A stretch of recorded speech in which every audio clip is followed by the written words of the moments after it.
This is a compilation of over 2 hours of what happened to everything in Skyrim Explained. So sit back, relax, and grab your popcorn. Let's kick things off with what happened to every follower in Skyrim. Skyrim has 66 recruitable followers, and most people could only name one. But the ones nobody talks about are hiding stories so dark, so strange, and so meticulously written that finding them feels like discovering a completely different game. A dog that's secretly half a god, a jester who killed his own mind to survive, a vampire woman who's potentially 5,000 years old and still refuses to talk about it. Today, we're breaking down the most interesting followers Bethesda ever built, who they really are, and what happens to them. Starting with the most famous companion in RPG history, who somehow got there with fewer than 50 lines of dialogue, Lydia. Lydia is the most iconic video game companion ever made, and I can prove it, because she has almost zero content. She shows up automatically after you complete Dragon Rising and become Thane of Whiterun. No quest, no backstory, no family, no personal arc. Bethesda gave her fewer than 50 lines of dialogue, all pulled from a generic voice pool shared with dozens of other NPCs. Her voice actress, Colleen Delaney, recorded them the same way she recorded everyone else. But here's where it gets weird. One of those 50 lines became one of the most quoted pieces of video game dialogue in history. "I am sworn to carry your burdens." Delivered not with reverence, not with warmth, but with barely hidden exhaustion. Players heard it and immediately loved her for the wrong reasons. That line was supposed to convey duty. What Delaney gave it was passive aggression, and the internet ran with it for over a decade. None of that was planned. What made Lydia stick was something no amount of written lore could manufacture. She could die, not in a scripted cutscene, not behind a quest flag, just dead, from a stray arrow or a bad dungeon. The game sends a courier with her inheritance, 300 gold, minus 30 in taxes. Players came back to forums devastated, not because of who Lydia was, but because of how long she had been there. She became iconic through vulnerability. Every other follower on this list has more content, more lore, and more character. None of them hit the same way. But if you think Lydia's story is simple, wait until you meet the follower who is literally too embarrassing for Daedric princes to acknowledge. Barbas. Barbas is the talking dog you meet on the road outside Falkreath, and he seems like a cute little side quest. He is not a cute little side quest. Barbas is a Daedric entity containing approximately half of Clavicus Vile's power, not serving him, not summoned by him, actually part of him, split off and given a dog's body. The lore book, The Vile Truth of Barbas, makes this explicit. The two are consubstantial, the same being divided in two. Merethic-era cave paintings always show them together. Vile himself admits that without Barbas, he would be no more powerful than you. The dog form is deliberate. If Vile had split off an equal, they would scheme against each other constantly. By making his other half a dog, Vile guaranteed he would always be the master. That is what follows you across Skyrim barking at mammoths. But here's where it gets even stranger. Barbas has appeared in every mainline Elder Scrolls game since Redguard, always in a different form. In Morrowind, he was Creeper, the beloved scamp merchant in Caldera who bought your items at full price when every other merchant would lowball you. In Oblivion, he manifested as a dog statuette and prophetically warned you not to retrieve the Umbra Sword. In ESO, he went undercover as a humanoid scaffin infiltrating the Clockwork City. He confirmed the Morrowind identity himself in Oblivion dialogue. The dog you see in Skyrim has been running this game since the Second Era. The quest to reunite him with Vile sends you after the Rueful Axe, created when a wizard wished Vile would end his daughter's lycanthropy. Vile gave him an axe. That is who you are helping patch things up with. If you never finish the quest, Barbas stays with you forever. He is completely invulnerable, takes 0 damage from any source, and does not count toward the follower limit. The trade-off is that he physically shoves you, destroys all stealth, and the vigilance of Stendarr will attack him on sight every time, then die slowly to a dog that cannot be killed. Half a god, stuck in a dog, and still more reliable in a fight than most of the humans on this list. J'zargo. J'zargo is the most arrogant character in Skyrim, and he is completely correct about himself. He is a first-year student at the College of Winterhold when you meet him. His first words to you are not a greeting. They are a threat. He tells you he has heard of you, that you are competition, and that he intends to surpass you. He refers to himself in the third person exclusively. When you become Archmage, the most powerful position in the entire magical hierarchy of Skyrim, J'zargo's response is, J'zargo had expected to be named Archmage, but there is still time. He left Elsewhere because Cyrodiilic mage factions were too busy hoarding secrets to bother teaching. He came to Winterhold because it was isolated, apolitical, and purely dedicated to study. The ambition is legitimate. The ego is earned. His personal optional quest sends you out to test his experimental flame cloak scrolls on the undead. Each scroll deals 10 fire damage per second for 30 seconds to everyone nearby, including you. The community has spent years debating whether this was incompetence or J'zargo quietly eliminating his rivals. His in-game reaction to the scrolls not working as intended is zero remorse, an immediate pivot to what he will improve next. But here is the thing the game never tells you. J'zargo has no level cap. Every other student at the college caps at level 30. Berlina, Onmund, all of them. J'zargo scales infinitely with the player, reaching 500 plus health and magicka at high levels, making him one of the most powerful followers in the entire base game. The unofficial Skyrim patch flagged this as a bug and capped him at 30. The community revolted. The argument was simple. A character whose entire personality is built around limitless ambition, having a limitless level cap is not an accident. His only real weakness is a persistent bug, where he gets stuck casting nothing but sparks, regardless of his level. The fix is giving him destruction staves instead of letting him manage his own spells. An infinity-scaling Khajiit mage who got patched down by people who clearly never read his dialogue. J'zargo would have something to say about that. Irander is standing in Dawnstar's inn when you find him, trying to calm down terrified townsfolk who haven't slept in weeks. Vermina's skull of corruption is sitting inside a nearby temple, flooding the entire town with nightmares. He wants to destroy it. He needs your help getting inside. What he does not tell you yet is that it is his temple. His real name is Brother Casimir. He was recruited into Vermina's cult as a child, and it was the only home he ever knew. When Orcish raiders attacked Nightcaller Temple, the priests made a decision. Release the miasma, a magical sleeping gas, to put the entire building into stasis and protect the skull. Casimir was chosen to pull the chain. He pulled it. Then, instead of falling asleep with his brothers, he ran. He left them all suspended inside for decades and never came back. A priest of Mara eventually found him wandering, took him in, and gave him a new purpose. He changed his name and spent years trying to be someone worth saving. Coming back to Dawnstar is his penance. The entire dungeon is his confession. You walk through it together and watch him reckon with everything he abandoned. The sleeping cultists, the frozen moment of the attack, the brothers he left behind. And then at the end, Vermina speaks directly to you. Kill Irander now, before he finishes the ritual, because he is going to betray you the moment the skull is free. Take the weapon. He is deceiving you. Here is the thing. She might not be wrong. You have no way to know. You are being asked to trust a man whose defining life choice was abandonment. At the exact moment it costs him the most to follow through. Spare him and the skull is destroyed. Kill him and you get a Daedric artifact. His voice actor, Keith Sarabaika, the same man who voiced Joshua Graham in Fallout New Vegas, delivers that final stretch with enough genuine weight that most players spare him without thinking twice, which is either a testament to the writing or exactly what Vermina warned you about. Mjol the Lioness. Mjol is Riften's one-woman war against the Thieves Guild, and she is winning by default, because nobody will touch her. She showed up in the city after a dwarven centurion nearly killed her in the ruins of Mazincheleft and left her sword behind. You retrieve it. She becomes a follower, and she spends every waking hour making life miserable for the Blackbriars and the guild they own. She calls them out by name in public. She describes the Thieves Guild as an embarrassment compared to the Dark Brotherhood, which at least follows rules. The guild responds by placing a danger shadow mark next to the house she lives in, and then does absolutely nothing else. She cannot be killed. Not by the guild, not by dragons, not by you. Mjol is one of the only permanently essential followers in the entire game, meaning she drops to one knee when her health runs out and gets back up, forever. You can empty every spell in your inventory into her, and she will stand back up and ask if you need anything. Nobody in Bethesda's files has ever given a clear reason why. The leading community theory is a cut questline that mirrored Destroy the Dark Brotherhood, a full campaign to dismantle the Thieves Guild from the outside that was planned and never shipped. It would have needed a quest giver who could not die. The UESP wiki editors looked through the game data and confirmed there is no obvious explanation for her essential flag. It is just there. Then there is Aaron, the Imperial man who pulled Mjol out of Mazincheleft and has followed her with complete devotion ever since. Marry Mjol and move her to your house. Aaron shows up. Recruit her into the Blades at Skyhaven Temple. Aaron follows and tries to fight dragons with a dagger. Players have reported him appearing dead and naked on the floor of the Temple of Mara mid-wedding ceremony. The unofficial Skyrim patch eventually had to add a script specifically to stop him following her out of Riften, an immortal warrior, a pointless stalker, and a guild that marked her for death and never followed through. Riften, in a nutshell. Alla the Huntress. Ella is a Nord warrior descended from one of Ysgramor's original 500 companions, the legendary army that conquered Skyrim from the Snow Elves, roughly 4,000 years before the events of the game. Her ancestor, Hradi Blackblade, sailed with Ysgramor personally. Her mother was a companion. Her mother's mother was a companion. The bloodline runs so deep that joining the Circle for Ayla was never really a choice. Her father took her hunting near the Morrowind border as a child. Her mother died before Ayla finished her trial. She grew up and became exactly what her family built her to be, a fierce, skilled hunter in the greatest warrior brotherhood in Skyrim, carrying a lineage that predates the Empire itself. And then she turned down Sovngarde. That is the detail nobody talks about, and it is extraordinary. Every Nord warrior in Skyrim lives and dies for the chance to feast in Sovngarde, the paradise of Talos, the mead hall at the end of the world reserved for the heroic dead. It is the entire foundation of Nord culture. Kodlak Whitemane, the harbinger Ayla, respects and follows more than anyone alive, spends his final days consumed by the fear that his werewolf curse will deny him that afterlife. His last wish is to be cured. Ella's response, he is wrong, and she will not be cured. She says it directly. She is not worried about some mead-swilling afterlife. She will take the hunt while she is alive, and when she dies, she will go to Hircine's hunting grounds instead, a Daedric prince's realm over the paradise of her own ancestors, chosen deliberately, on the record, with zero regret. After the questline, she is the last werewolf left in the Circle. She can also restore your lycanthropy once if you cured yourself, a one-time offer that makes her uniquely important to the werewolf build meta. Her internal class is Thief, which means she tolerates every crime and never abandons you for them. She will walk into a Dark Brotherhood sanctuary without blinking. She provides expert archery training up to level 75, and since she is your follower, you can immediately take the gold back from her inventory after every session. 4,000 years of bloodline, and she traded the afterlife. Her entire family died reaching for a Daedric hunting trip. Freya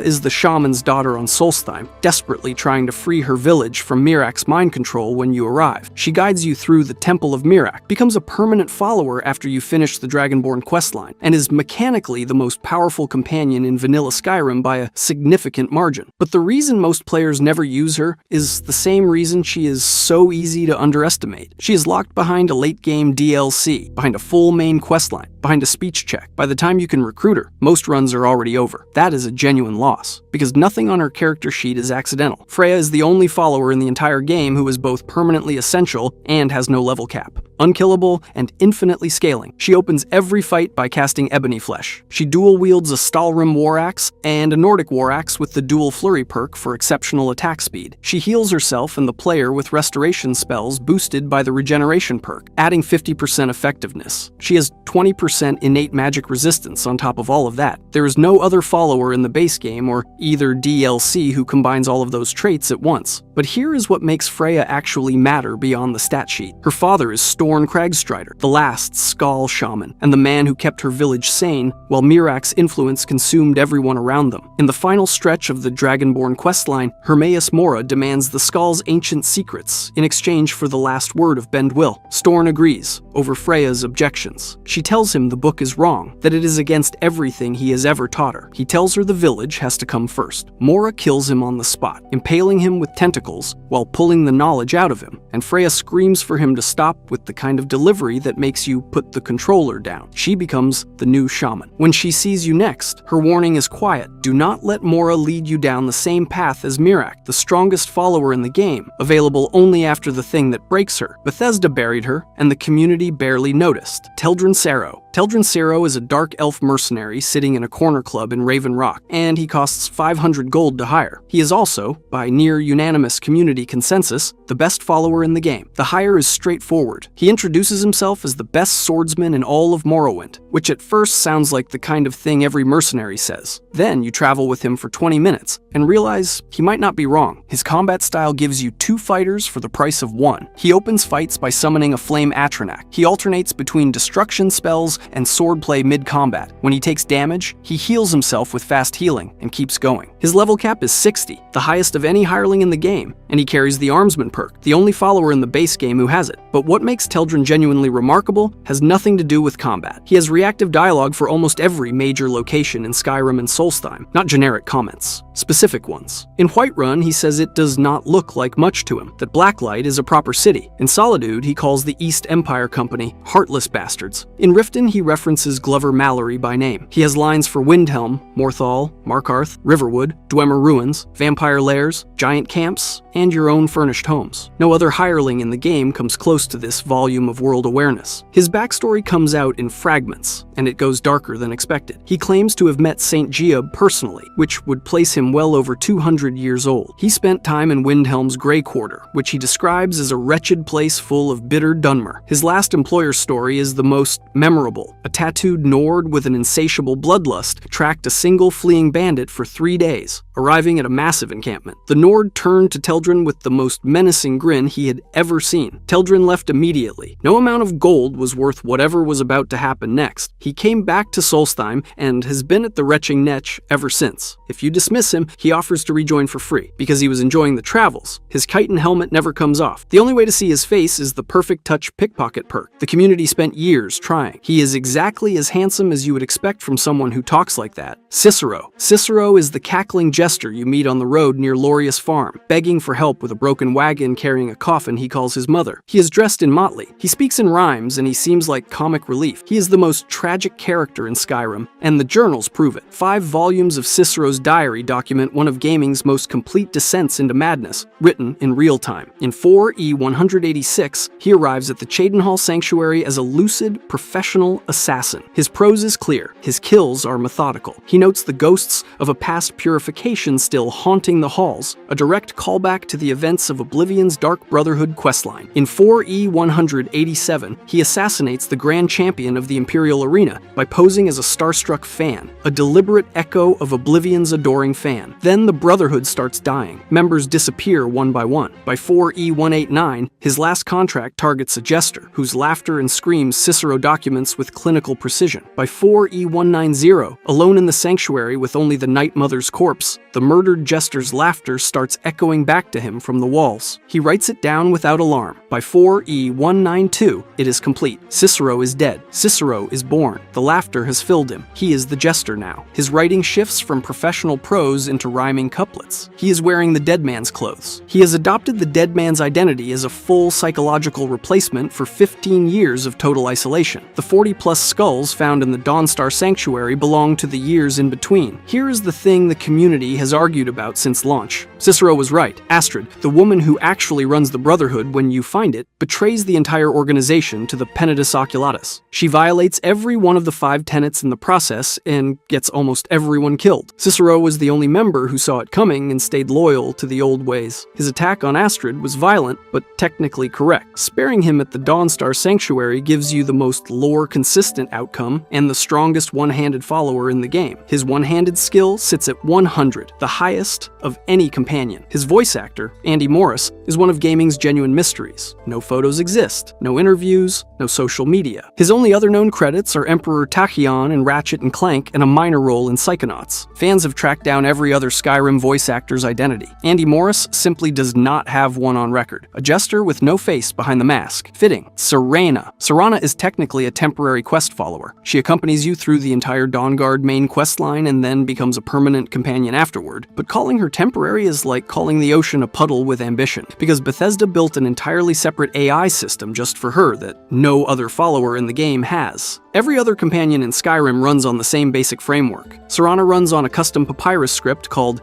DLC1NPC mental model, which tracks your conversational choices and adjusts her available dialogue permanently based on what you say. Push too hard about curing her vampirism early in the questline, and she locks that conversation out forever. The variable is named Cut-Off Cure Discussion, and it stays set. The only way to reverse it is a console command. She remembers. She has 541 hit points, the highest health of any follower in the game. She mines ore unprompted. She chops firewood. She uses crafting stations. She dances at taverns. She wears a hood outside because her skin burns in sunlight. She reanimates nearby corpses through walls because she cannot help herself, destroying every lootable body in a dungeon by turning it to ash before you get there. Her necromancy habit has ruined more playthroughs than any enemy in the game. Her backstory is the darkest thing in the franchise. Her family underwent a direct ritual with Molag Bal to become pure-blooded vampire lords. The title given to women who survive survive it, Daughter of Cold Harbor, carries implications the game never states directly but makes unmistakable. Serana describes the ritual only as degrading and says she did not have a choice. When her father Harkon discovered a prophecy requiring her sacrificial blood to blot out the sun,